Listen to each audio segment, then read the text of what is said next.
ሰላም ተማሪዎች እንዴት ናችሁ? ዛሬ የምናየው ኢኮኖሚክስ የግሬድ 12 ዩኒት 7 ነው። እሱም ማክሮ ኢኮኖሚክ ሪፎርምስ ኢን ኢትዮጵያ። በዚህ ቻፕተር የምናየው በተለያዩ አስተዳዳሪዎች ኦር መንግስታት የተደረጉ የማክሮ ኢኮኖሚክ ማሻሻያዎችን ምን ይመስሉ እንደነበረ የምናይ ይሆናል። ስለዚህ ቀጥታ ወደ ክላሳችን እንግባ። Introduction.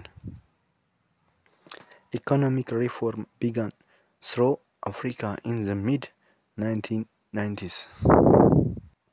በ19ኛው ዘጠናዎቹ አካባቢ ላይ አጋማሽ አካባቢ ላይ አብዛኞቹ የአፍሪካ ሀገራቶች ብዙ ለውጦችን ማድረግ የጀመሩበት ጊዜ ነው። ለምንድነው ለውጦችን ማድረግ የጀመሩት? ኢኮኖሚያቸውን ለማሻሻል ማለት ነው። በዛ ሰዓት ላይ ለምሳሌ ስናይ እነ ኬንያ፣ ዩጋንዳ የመሳሰሉት ሀገራቶች አዳዲስ ፖሊሲዎችን ተግብረዋል። ለምንድነው?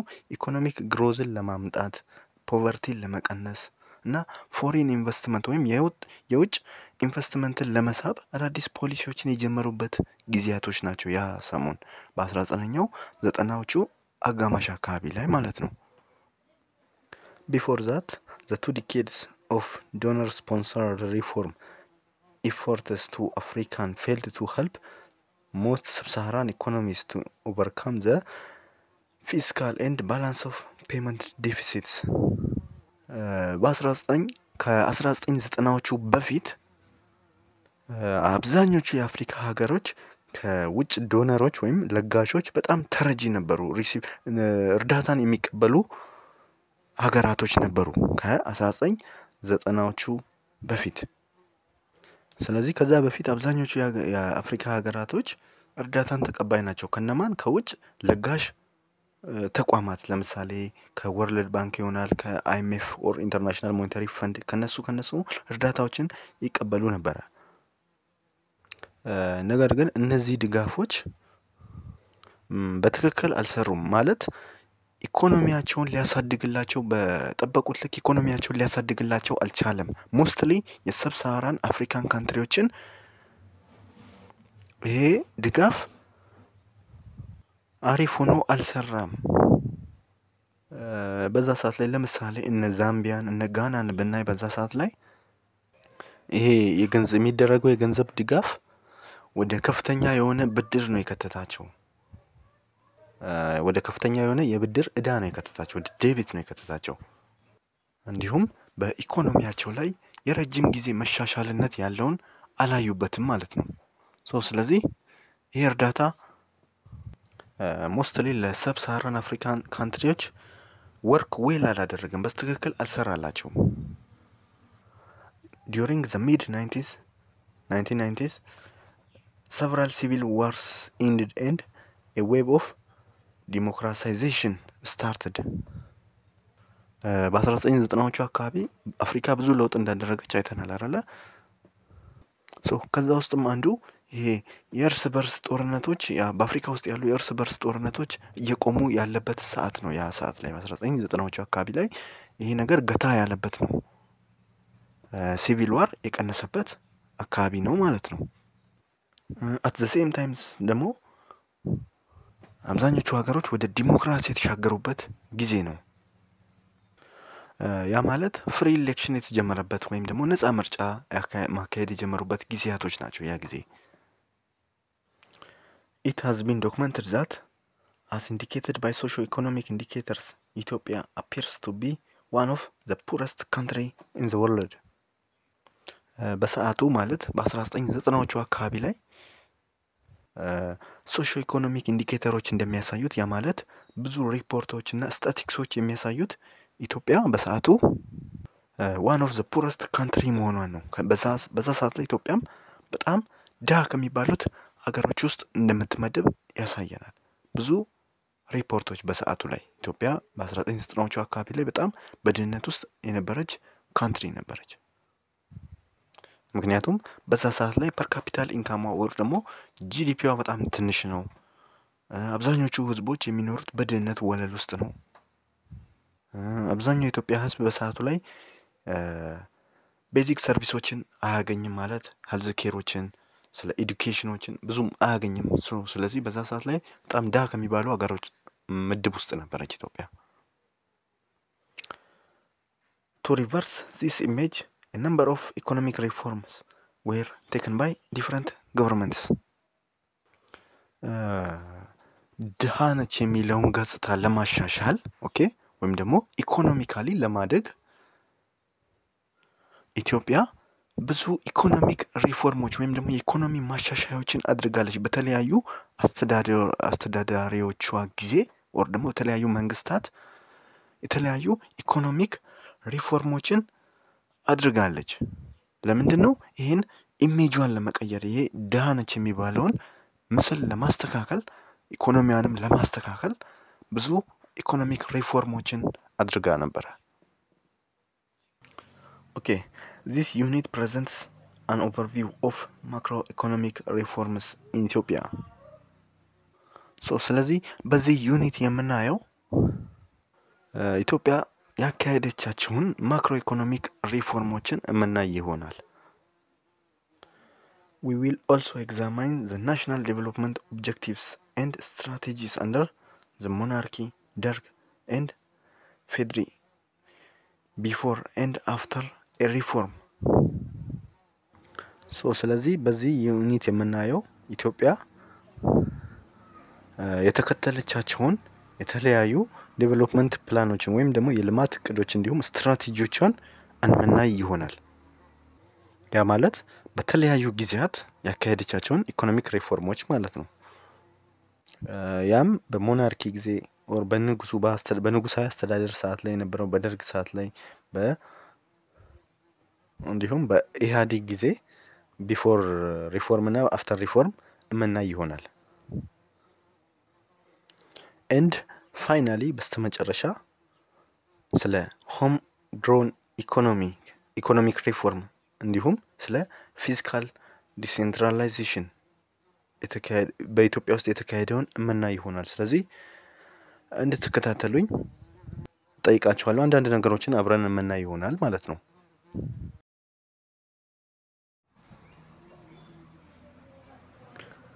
ናሽናል ዴቨሎፕመንት ኦብጀክቲቭስ ኤንድ ስትራቴጂስ ሂስቶሪካል ሪቪውስ ኢትዮጵያ ኢዝ the oldest independent country in Africa and one of the oldest countries in the world.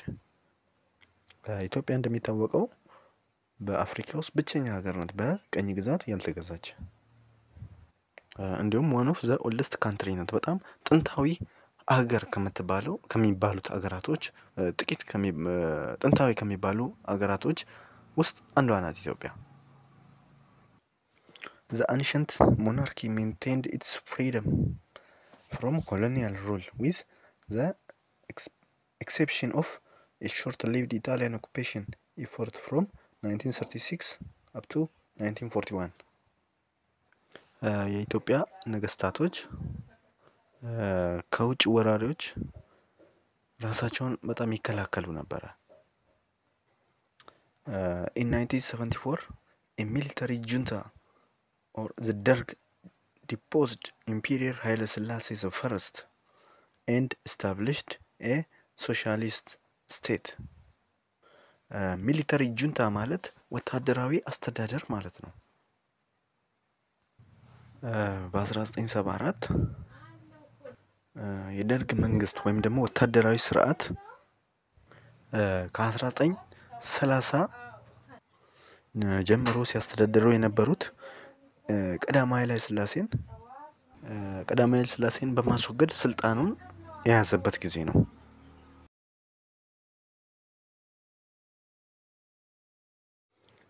torn by bloody coups, uprisings, widespread droughts and massive immigration problems, the regime was finally dropped in 1991 by coalition of liberal force, the Ethiopian People's Revolutionary Democratic Front. በደርግ የአስተዳደራዊ ስርዓት ጊዜ በጣም ብዙ የሆነ አስቸጋሪ ጊዜያቶችን ነው ያሳለፈችው። ለምሳሌ አመጾች ነበሩ። መንግስትን ለመጣል የተደረገ አመጽ ነበረ። ከዚህ በተጨማሪ ድርቅም በሰዓቱ ላይ ተከስቶ ነበረ። ስለዚህ ሰዎች እነዚህን ነገራቶችን ለማምለጥ ብለው ሀገራቸውን እንዲለቁና ለስደት ተዳርገዋል። ኤንድ ኦልሶ አፍተር ኤ ይር ኦፍ ስትራግል ከብዙ አመታት ትግል በኋላ የደርግ መንግስት በ1991 ተወግዷል። ስለዚህ የደርግ መንግስት በ1991 ተወግዷል። 1991 ስንል እስከዛሬ እስካሁን በዚህ ትምህርት የጠቀስን የመጣናቸው አረፍተ ነገሮች ወማነው ዓመተ ምህረቶች በፈረንጅ አቆጣጠር መሆኑን እንድታስታውሱ። ምክንያቱም ከሂስትሪ ትምህርት ጋር ትንሽ ኮንፊውዝ እንዳያደርጋችሁ እስካሁን የመጣንባቸው አሁን ይህን ቻፕተር ስንጀምር የጠቀስናቸው ዓመተ ምህረቶች በሙሉ በፈረንጅ አቆጣጠር መሆኑን አንደርስታንድ እንድታደርጉ። ስለዚህ ደርግ ወርስሮ የተገለበጠው በሬበል ፎርሶች ናቸው ወይም በተቃዋሚ ኃይሎች ናቸው። እነሱም ኢትዮጵያን ፒፕልስ ሪቮሉሽነሪ ዲሞክራቲክ ፍሮንት ወይም ደግሞ ኢፒአርዲኤፍ በሚባለው ኃይል ነው። A constitution was adopted in 1994 and Ethiopia's first multi-party election was held in 1995. In 1994 አዲስ የሆነ ኮንስቲቱሽን ህገ መንግስት ተዘጋጅቷል። ያ ምንድነው? ህገ መንግስት ወይም ኮንስቲቱሽን የምንለው በውስጡ የያዘው አንድ ሀገር ልትመራበት የምትችላቸውን ህጎችን የያዘ it is a constitution እንለዋለን። ስለዚህ ይሄ አዲስ ኮንስቲቱሽን in 1994 ተዘጋጅቷል። and also in 1995 it is ኢትዮጵያን ፈርስት መልቲ ፓርቲ ኤሌክሽን አድርጋ ነበረ። ያ ማለት ምን ማለት ነው? in 1995 ኢትዮጵያ የመጀመሪያዋን ፈርስት ኤሌክሽን የመጀመሪያ ምርጫውን አካሂዳለች። ከዚህ በተጨማሪም መልቲ ፓርቲዎች የተሳተፉበት ምርጫም ነበረ። ያ ማለት ብዙ የፖለቲካ ፓርቲዎች ለፓወር ፉክክር ያደረጉበት ጊዜም ነበረ።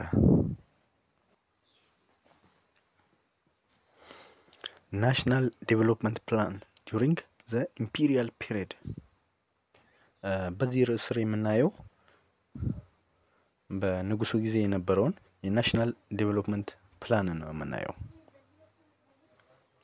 When the occupation of Ethiopia ended in 1941, the Italians left behind a country whose economic structure was much as it had been for centuries, although there had been some improvement in communication, particularly in the area of road building, and attempt had been made to establish a few small industries and to introduce commercial farming.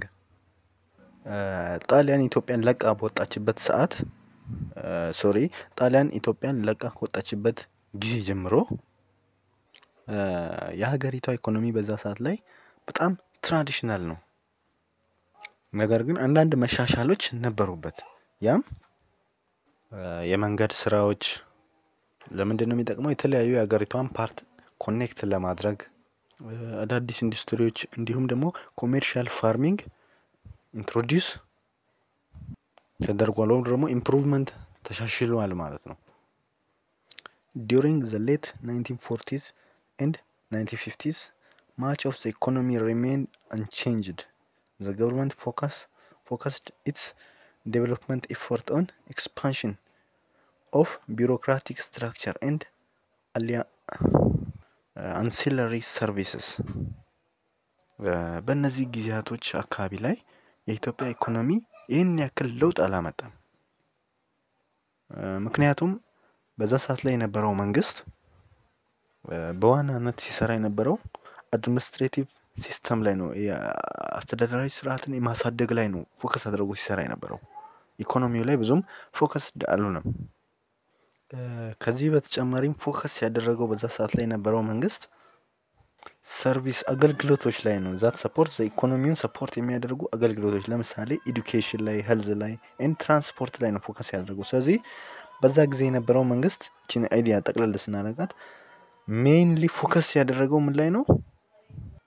ቢሮክራቲክ ስትራክቸሩን ቢልድ ማድረግ ወይም ደግሞ አስተዳደራዊ ስርዓቱን ማጠናከር እንዲሁም አንሲለሪ ሰርቪስስ ማለት ሰርቪሶች ላይ ነው ፎከስ ያደረገው። ያ ማለት ኢኮኖሚን ሰፖርት የሚያደርጉ ለምሳሌ ኤዱኬሽን፣ ሄልዝ፣ ትራንስፖርት ላይ ፎከስ ነው ያደረገው ማለት ነው።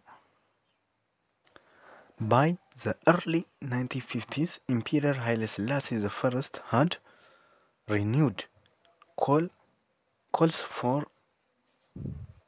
a transition from a subsistence economy to an agro-industrial economy.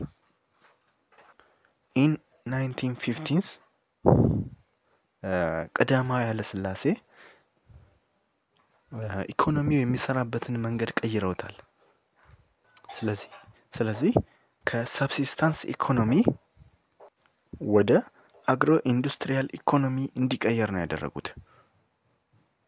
ሰብሲስታንስ ኢኮኖሚ ማለት ሰዎች ለምሳሌ በእርሻ ስናይ ሰብሲስታንስ ፋርሚንግን ስናይ ሰዎች ምርትን ሲያመርቱ የሚያመርቱት አብዛኛውን ምርት ለራሳቸው ለምግብነትን ብቻ የሚውል ሲሆን it is subsistence farming or subsistence economy እንለዋለን። ያም ሰዎች የሚያመርቱት ለቀለባቸው ብቻ ለቤት ብቻ ሲሆን it is subsistence እንለዋለን። ስለዚህ ይሄኛውን ወደ አግሮ ኢንዱስትሪያል ኢኮኖሚ የቀየሩት።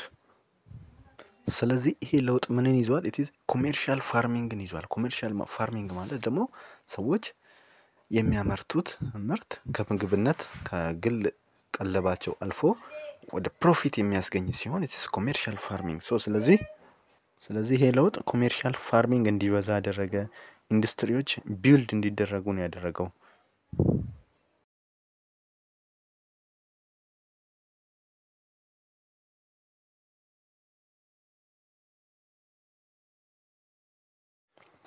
A key element of Imperial's new economic policy was adoption of centrally administrated development plans. አዲሱ የንጉሱ ኢኮኖሚክ ፕላን ያ ማለት ከሰብሲስታንስ ኢኮኖሚ ወደ አግሮ ኢንዱስትሪ ኢኮኖሚ የተሻገረበት አዲሱ ፕላናቸው ማኔጅድ የሚደረገው በሴንትራል ገቨርንመንቱ ነው ወይም ደግሞ በንጉሱ ነው። ስለዚህ በሰዓቱ የነበረው አስተዳደር ዳይሬክትሊ ነው ኮንትሮል የሚያደርገው፣ በቀጥታ ይሄን ይቆጣጠረዋል። ይሄን ፕላን ማለት ሀገሪቷ እንዴት ኢኮኖሚካሊ ማደግ አለባት፣ ፎከሲንግ ኤሪያዋን ለምሳሌ አግሪካልቸር ላይ ነው፣ ኢንዱስትሪ ላይ ነው፣ ኢንፍራስትራክቸር ላይ ነው የሚለውን የሚቆጣጠረው ሴንትራል ገቨርንመንቱ ነው። Between 1945 and 1957 several technical missions including one of each from the United States, the Food and Agricultural Organization of the United Nations or FAO and former Yugoslavia prepared a series of development plans.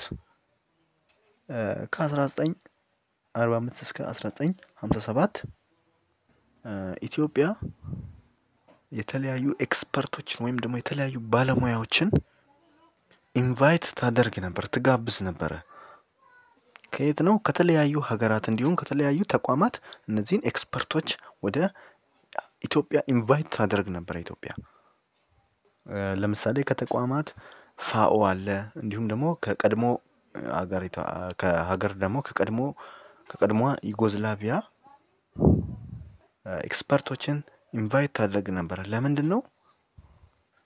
ለኢትዮጵያ የሚሆን የዴቨሎፕመንት ፕላን እንዲያዘጋጁላት፣ የልማት እቅዶችን እንዲያወጡላት ባለሙያዎችን ትጋብዝ ነበረ። ስለዚህ እነዚህ ባለሙያዎች ወደ ሀገር ውስጥ ገብተው የተለያዩ አድቫይሶችን በኢኮኖሚው እንዴት ሊሻሻል እንደሚችል ምናምን አድቫይሶችን ሰጥተው ነው የሚሄዱት። However, these plans failed to achieve any meaningful results, largely because basic statistical data were scarce and governments administrative and technical capabilities were minimal። ነገር ግን ኢትዮጵያ የተለያዩ ኤክስፐርቶችን አምጥታ እንትን ብትልም ይሄ ፕላን ግን እንደተጠበቀው አልሰራም። ምክንያቱም በሰዓቱ የኢትዮጵያ መንግስት ስለ ኢኮኖሚው የተሟላ ዳታ እንዲሁም ኢንፎርሜሽን አልነበረውም። ከዚህ በተጨማሪም ደግሞ በቂ የሆነ የተማረ የሰው ኃይል ኦር ደግሞ ሲስተም አልነበረም ይሄን ፕላን ኢፌክቲቭሊ አፕላይ ለማድረግ።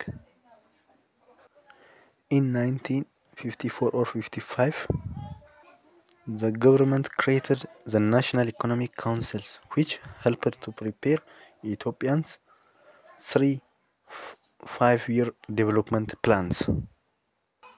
በ1954-55 አካባቢ ላይ የኢትዮጵያ ገቨርንመንት ብሔራዊ ኢኮኖሚክ ካውንስል አዘጋጅቶ ነበር ወይም ናሽናል ኢኮኖሚክ ካውንስል የምንለውን አዘጋጅቶ ነበር። ስለዚህ የዚህ ካውንስል ዋና ስራው ምንድነው? ለሀገሪቷ ኢኮኖሚ የሚጠቅሙ ፕላኖችን ማውጣት ነው።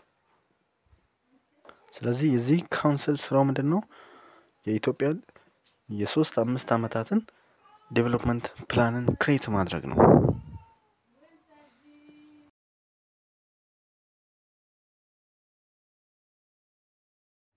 ኦኬ አሁን የምናየው በናሽናል ኢኮኖሚክ ካውንስሉ በኢምፔሪየሩ ጊዜ ማለት ነው በንጉሱ ጊዜ የተቋቋመው ናሽናል ኢኮኖሚክ ካውንስል የካውንስሉን 3-5 years ዴቨሎፕመንት ፕላኖችን ነው የምናየው።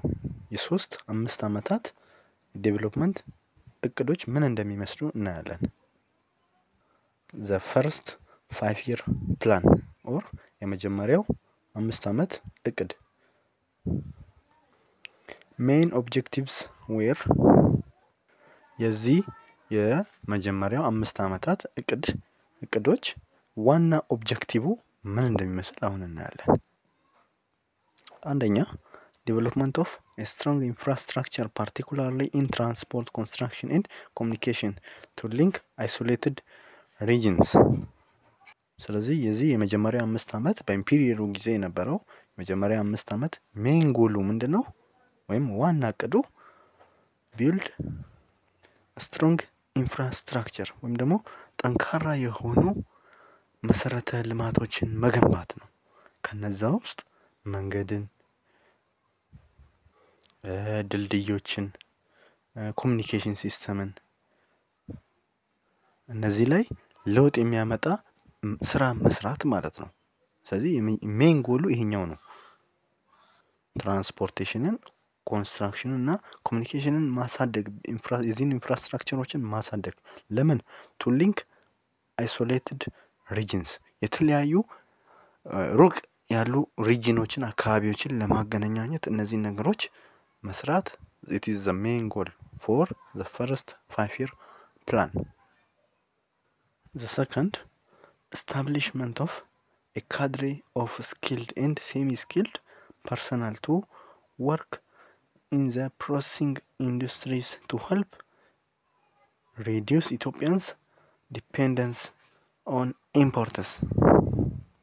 ይሄ ፕላን ፎከስ ያደረገበት ሁለተኛው ጉዳይ ምንድነው? ለሰዎች ትሬኒንግ መስጠት ላይ ነው ፎከስ ያደረገው። ሰዎች ኢንዱስትሪዎች ላይ እንዲሳተፉ የተለያዩ ትሬኒንጎችን ነው ለመስጠት ፕላን የተደረገው። ሰዎችን ለምንድነው ማሰልጠን የተፈለገው? የተለያዩ ፋክቶሪዎችን፣ ፋብሪካዎችን እንዲገነቡ ነው። ምክንያቱም ኢትዮጵያ ብዙ ነገሮችን ኢምፖርት ነበር የምታደርገው። ስለዚህ ያንን ኢምፖርት ዲፔንደንሲዋን ሪዲዩስ ለማድረግ ነው።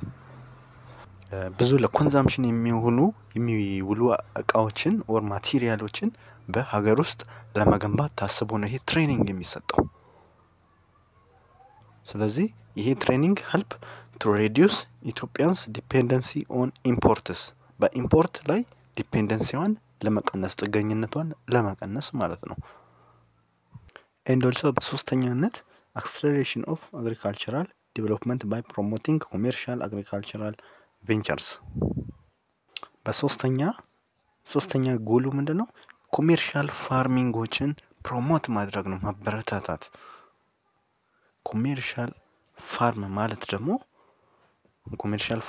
ማለት ገበሬዎች ምርት ሲያመርቱ ለራሳቸው ቀለብ ብቻ ሳይሆን ለሽያጭ ማውጣት ሲችሉ ኦር ለሽያጭ የሚሆን ነገር ማምረት ሲጀምሩ ኢትዝ ኮሜርሻል ፋርም እንላለን። ነገር ግን ቅድም እንዳልነው ለራሳቸው ብቻ ሲሆን ኢትዝ ሰብሲስታንስ ብለናል። ስለዚህ ይሄ የዚህ ፕላን ሶስተኛ ጎሉ ምንድነው? ኮሜርሻል ፋርሚንግን ፕሮሞት ማድረግ ነው፣ ማበረታታት ነው። ምክንያቱም ኮሜርሻል ፋርሞች ባደጉ ቁጥር ለኢኮኖሚክ ግሮዝ በጣም ጠቃሚ ነው። ለምሳሌ ቡና አምራች ገበሬዎች፣ ሰሊጥ አምራች ገበሬዎች ቢበረታቱ ወደ ለውጭ ኤክስፖርት ተደርጎ በምላሹ ዶላር ወይም ደግሞ የዶላር ምንዛሪ ሀገሪቷን ልታገኝ ትችላለች። ስለዚህ እነዚህን ይሄኛውን ኮሜርሻል ፋርሚንግን ማበረታታት ኢትዝ ቤዚክ ፎር ኢኮኖሚክ ግሮዝ። ስለዚህ ይሄኛው እንደ ሶስተኛ ጎላቸው ነው። ዱሪንግ ዘ ፕላን ፒሪየድ ዘ ግሮስ ናሽናል ፕሮዳክት ኦር GNP increased at a 3.2% annual rate as opposed to the projected figure of 3.7% and growth in economic sectors such as agriculture, manufacturing and mining failed to meet the national plan's targets. በዚህ የ5 ዓመት እቅድ ጊዜ ውስጥ የሀገሪቷ ኢኮኖሚ አድጓል። ነገር ግን ይሄ መንግስትና ይሄ ናሽናል ኢኮኖሚክ ካውንስል ያልነው እነሱ ባቀዱት ልክ አይደለም ያደጉት። ኢኮኖሚው ትንሽ እድገት አሳይቷል። ነገር ግን እነሱ ባቀዱት ልክ አላደገም። ኦር ደግሞ ያድጋል ብለው ተስፋ እስካደረጉት ድረስ አላደገም ማለት ነው። ስለዚህ የሀገሪቷ GNP በዛ ሰዓት ላይ ወደ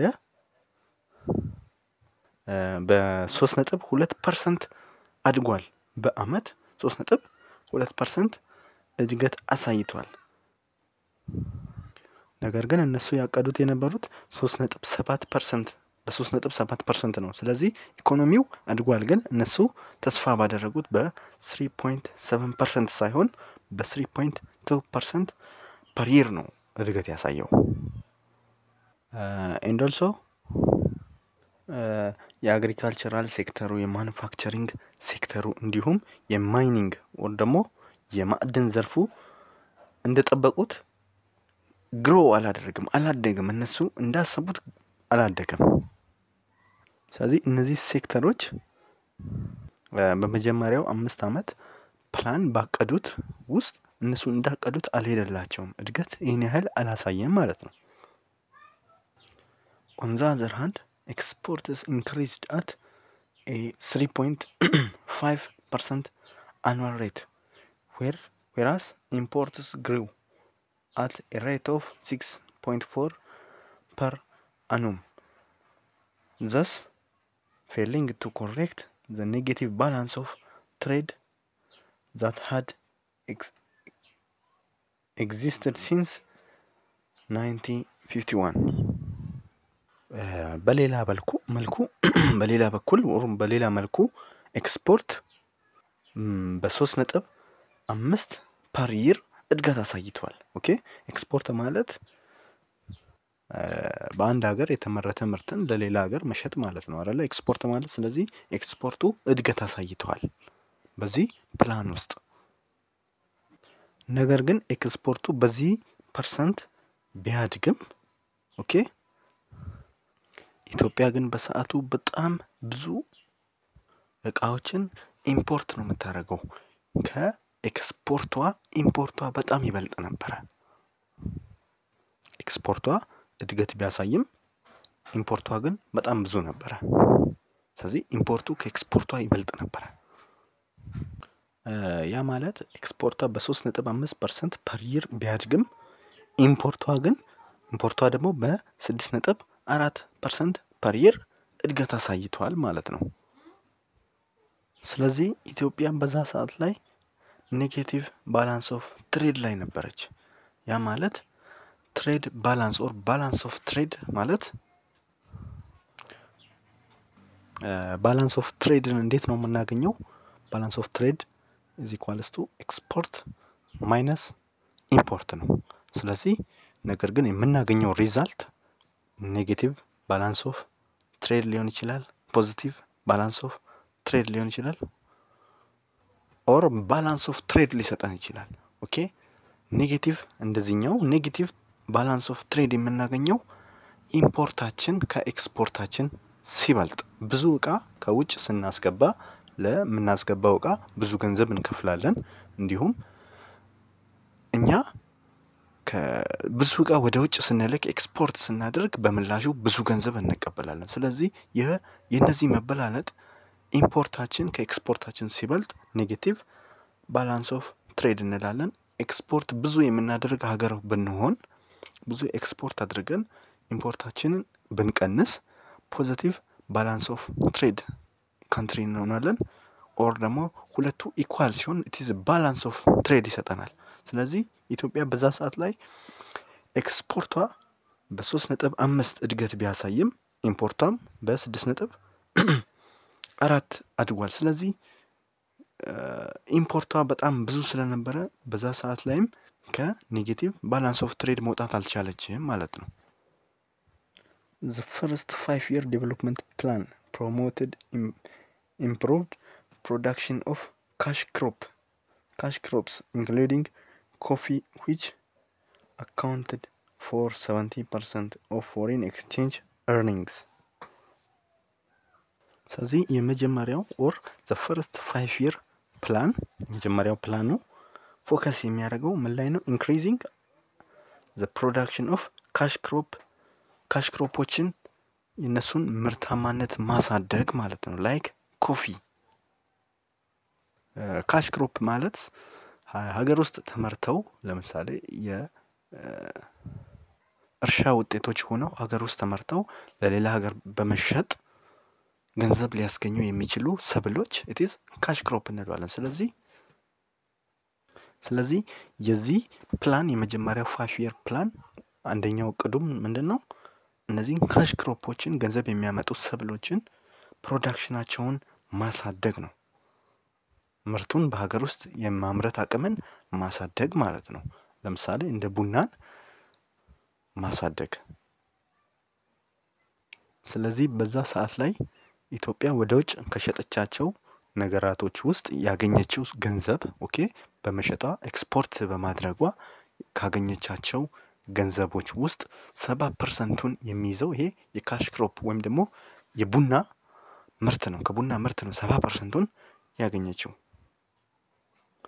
ስለዚህ the first 5-year ፕላን ይሄን ይመስላል።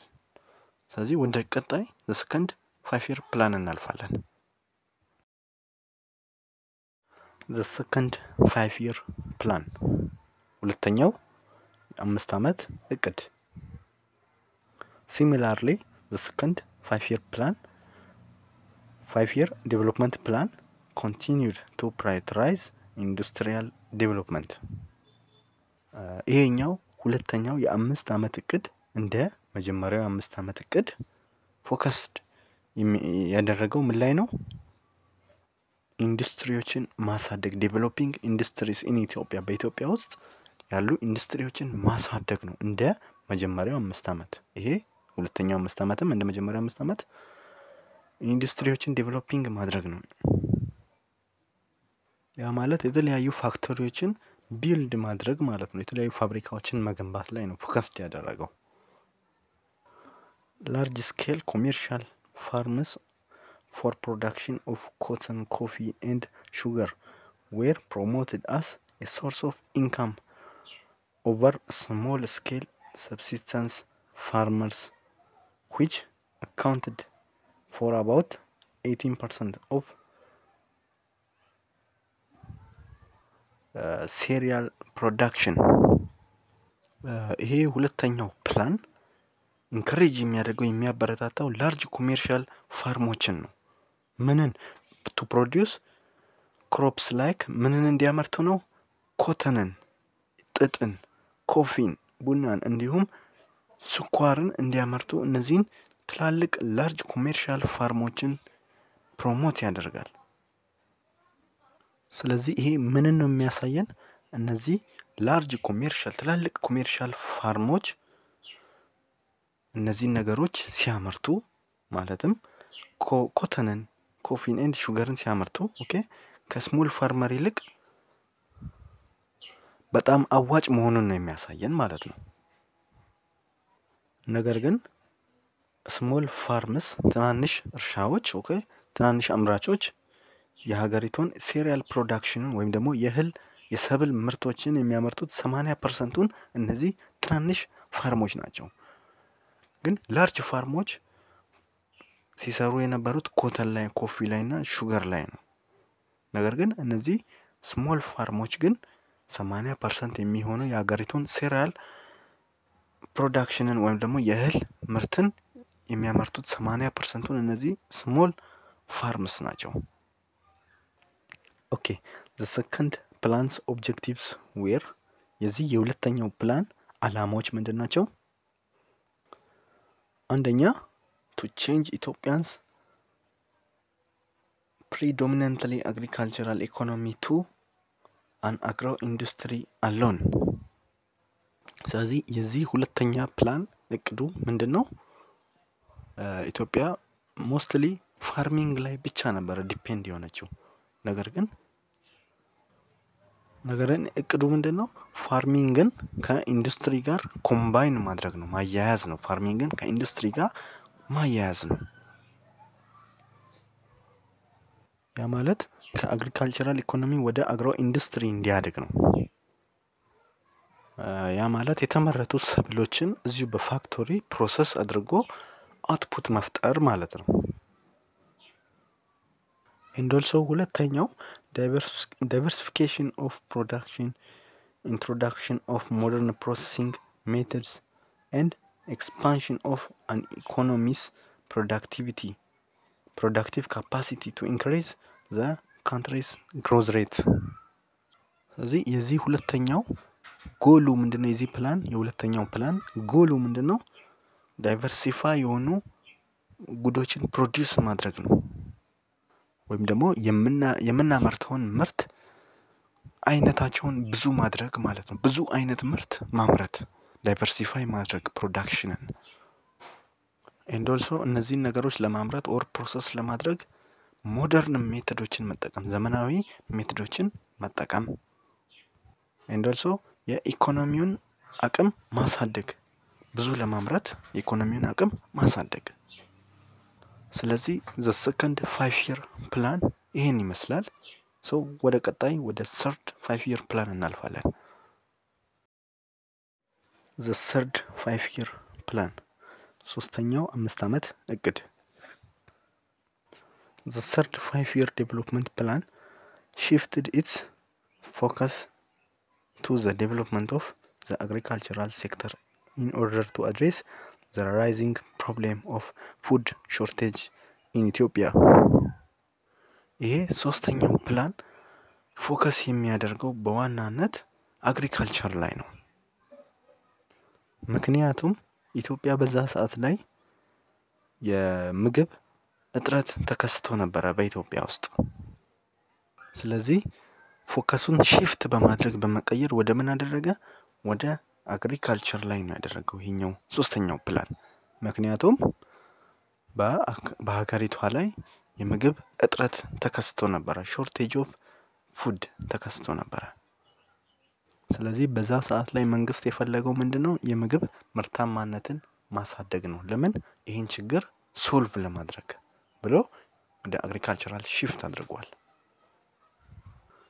The integrated rural development project was also established to address rural development challenges and expand the agricultural commercial market system። ይህ ፕላን በውስጡ ፕሮጀክት ነበረው። ያም ፕሮጀክት ምንድነው የሚባለው? ኢንቲግሬትድ ሩራል ዴቨሎፕመንት ፕሮጀክት ይባላል። ስለዚህ የዚህ ፕሮጀክት ዋነኛ ጎሉ ምንድነው? የሀገሪቱ ገጠራማ አካባቢዎች እንዲሻሻሉ ማድረግ። እንዴት ነው? ገበሬዎች ምርታቸውን እንዲያሳድጉ በማድረግ እንዲሁም ይህን ያመረቱትን ምርት የሚሸጡበትን ሁኔታዎችን ማመቻቸት፣ ማርኬት ሲስተሙን ማመቻቸት ነው የዚህ ፕሮጀክት ዓላማው። It predominantly focused on improving the distribution of agricultural inputs such as fertilizers and seeds used by commercial farmers and expanding rural health services። ስለዚህ የዚህ ፕሮጀክት ዓላማው ምንድነው? ለፋርመሮች ኦር ለገበሬዎች አስፈላጊ የሆኑ ነገሮችን ማቅረብ ማለት ነው። ለምሳሌ ፈርቲላይዘርስ ኦር ደግሞ ማዳበሪያዎችን፣ ሲዶችን ኦር ምርጥ ዘሮችን ማቅረብ ነው የዚህ ፕሮጀክት ዓላማ። ኤንድ ኦልሶ የሄልዝ ሰርቪስ የጤና አገልግሎቶችን በገጠራማ አካባቢዎች በሩራል ኤሪያ ማስፋፋት ነው። ስለዚህ ገጠራማ አካባቢ ክፍል ደግሞ አብዛኛው ገበሬዎች ስላሉ ያን አካባቢ በጤና ተደራሽነትን ማስፋፋት የዚህ ፕሮጀክት ዓላማ ነው።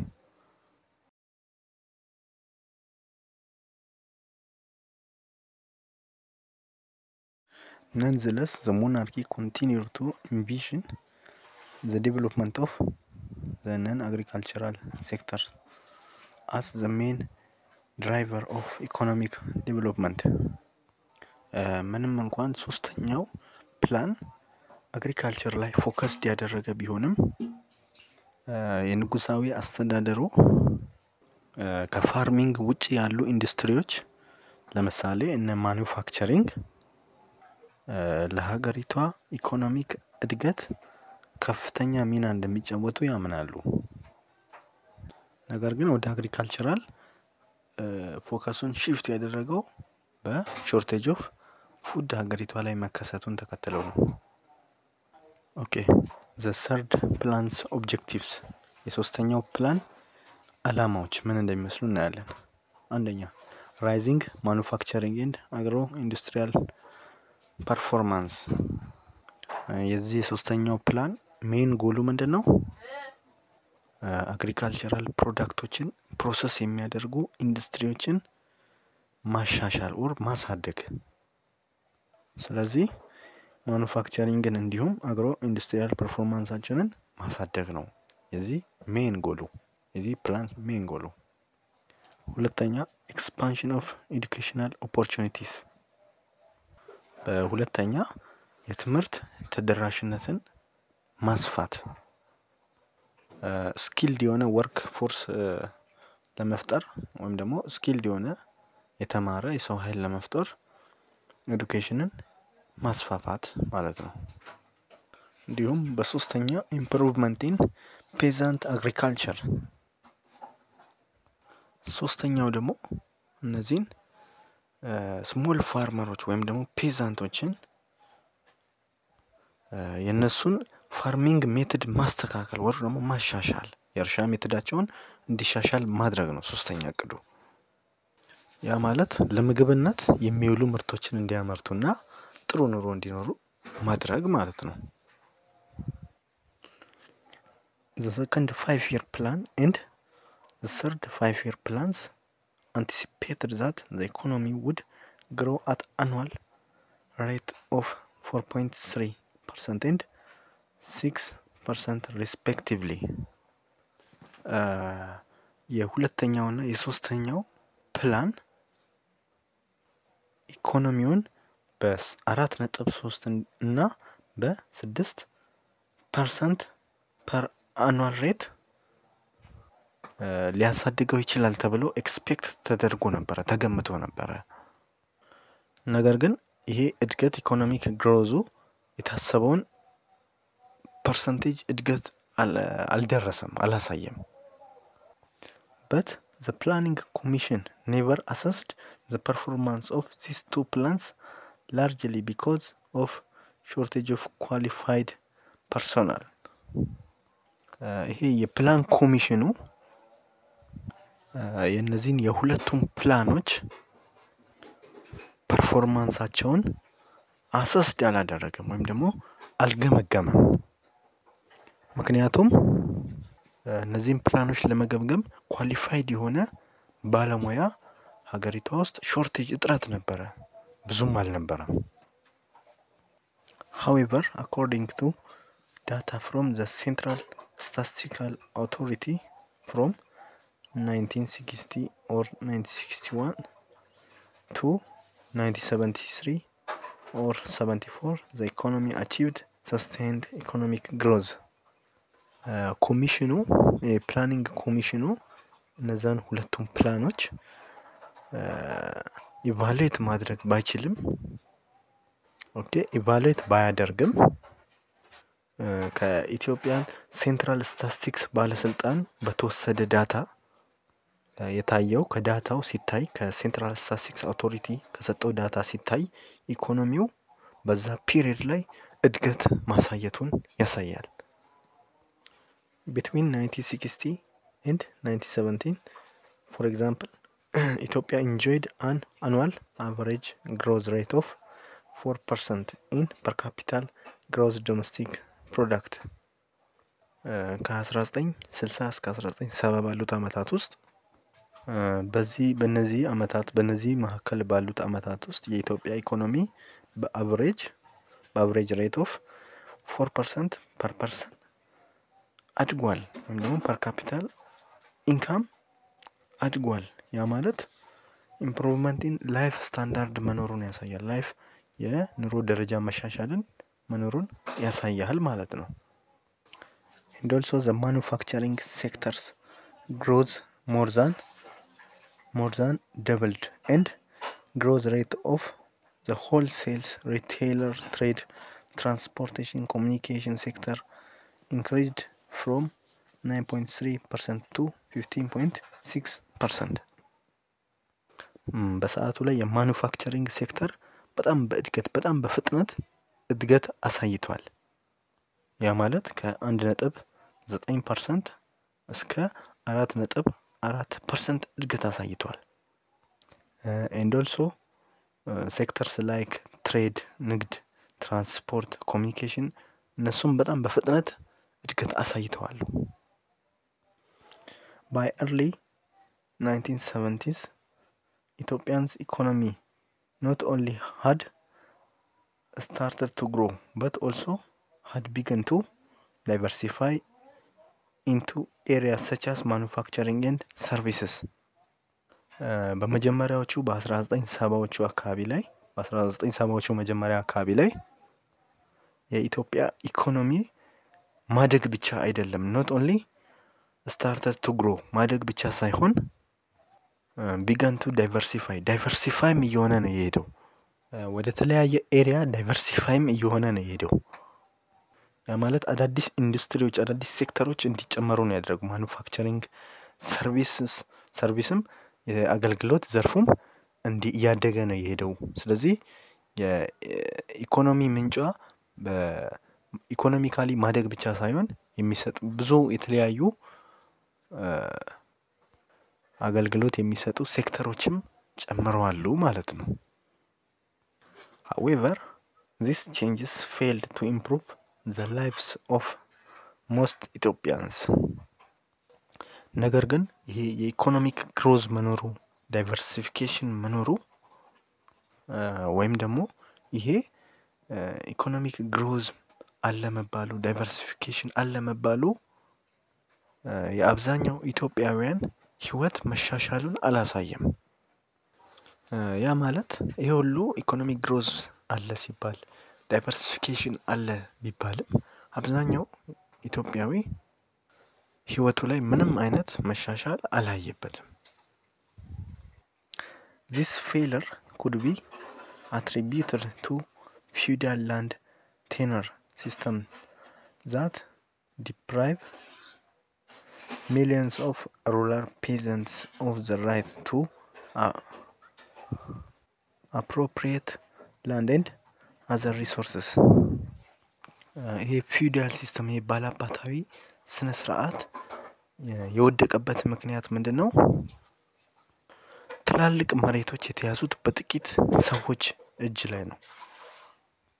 ስለዚህ ብዙ ገበሬዎች ይህን የመሬት አክሰስ ማግኘት አልቻሉም እና ሪሶርሶችን ናቹራል ሪሶርሶችን መጠቀም አልቻሉም። ምክንያቱም ሪሶርሶችም እንዲሁም ላንድ ያለው በፊው በሆኑ አስተዳዳሪዎች ነው ወይም ደግሞ ባለአባቶች ስር ነበረ።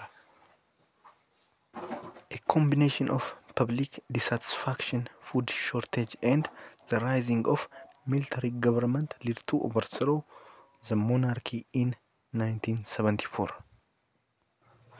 ፐብሊክ ዲሳቲስፋክሽን መኖሩ ያ ማለት ሰዎች በህይወታቸው ላይ እርካታ ማጣትን ለውጥ አለማየትን ተከትሎ የፉድ ሾርቴጅ ወይም ደግሞ የምግብ እጥረት እንዲሁም the rising of military government የወታደራዊ መንግስት አስተዳደር እየጨመረ በመምጣቱ ይህ ሁሉ ፋክተሮች እነዚህ የፐብሊክ ዲሳቲስፋክሽን ሰዎች በህይወታቸው አለመርካታቸው የፉድ ሾርቴጅ መኖሩ እና የሚሊተሪ ገቨርንመንት ራይዝ ማድረግ መጨመሩ ወደ ምን ወሰደ?